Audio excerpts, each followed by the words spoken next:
ভাইজান আপনার বোন আসলে একটা সাইকো। এরকম সাইকো মেয়ের লোক আমি সংসার করতে চাই না। নিয়ে যান যত সময় আমি ডিভোর্স লেটার পাঠাই দেবো। জামাল ভাই, আমার তোমার কাছে দুই হাত জোর করে বলতেছি, আমার বোন তোমারে অনেক ভালোবাসে, ও তোমারে ছাড়া বাঁচতে পারবো না। তুমি ওরে ডিভোর্সের কালো দাগটা বসাই দিও না প্লিজ ভাই, প্লিজ। আরে আপনারা সবাই চুপ করে আছেন কেন? জামালটা একটু বুঝান না। আমি তো আমার ছেলের বুঝাবো না? তোমার বোন কি করে জানো? মোবাইলে অ্যালার্ম দিয়ে সাজগোজ করে, পুতুল সাজার থেকে নায়িকা ভাব নিয়ে থাকে। সংসারের সবাই তার সাজার কারণে অতিষ্ঠ হয়ে গেছি। বাবুরে এই ঝামেলার দরকার নাই, তুমি তোমার বোনের লয়ে যাও। আপনারা একটু বোঝার চেষ্টা করেন, আমার বোনের জীবনটা নষ্ট হয়ে যাবো।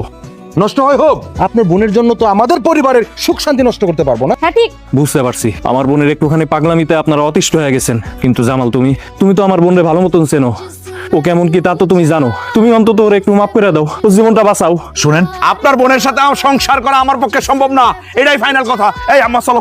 ভাই ভাই আমার কথাটা শোনো। এই বোন, তুই চুপ করে আসছিস কেন? তোর জীবনটা ধ্বংস হয়ে যাইতাছে, তুই কথা বলবি না? ভাইজান, তুমি আমার জন্য আর ছোট হইও না। আমার ভাগ্যে যা আছে তাই হইব। এত কিছু কইরাও যদি কারো মন না পাওয়া যায়, তার সাথে সংসার করার আমারও ইচ্ছা নেই। চলো ভাই, বাড়ি চলো। তুই এসব কি বলতেছিস? আমি ঠিকই বলতেছি ভাইজান। আমার স্বামী একটা প্রাইভেট অফিসে জব করে, ওখানে অনেক সুন্দরী মেয়েদের সাথে ওঠা বসা, চলাফেরা, কাজকর্ম, কথা বলা সবকিছু করতে হয়। এত এত সুন্দরী মেয়েদের মধ্যে থেকে বাড়িতে আইসা যদি দেখে তার বউ নোংরা পুরনো কাপড় পরা অবস্থায় অগোছালো ভাবে চলাফেরা করতেছে, এই পরকীয়ার যুগে তার মন ঘুরে যেতে কতটুকু সময় লাগবে বলতে পারো ভাইজান? তাই আমি বাড়ির সমস্ত কাজ করেও, দাসীবান্দির মতো কাজ করেও, সময় মতো কাজ শেষ করে আবার নিজেকে গুছিয়ে রাখছি, সাজুগুজু করছি, যাতে যাতে আমার স্বামীর কাছে আমি সুন্দরী হয়ে থাকতে পারি, যাতে আমার স্বামী অন্য কোনো মেয়ের দিকে না তাকায়, পরকীয়া আসক্ত না হয়, আমার সংসারে যেন সুখ শান্তি থাকে, আমাদের মধ্যে যেন কোনো ঝামেলা না হয়। সাজগোজ করে আমি অন্যায় করছি ভাই, এটাই তো আমার অন্যায়।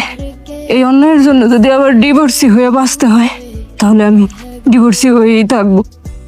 আমি আর এক মুহূর্ত এখানে থাকবো না ভাই। আমার আমার দমটা বন্ধ হয়ে আসতেছে ভাই।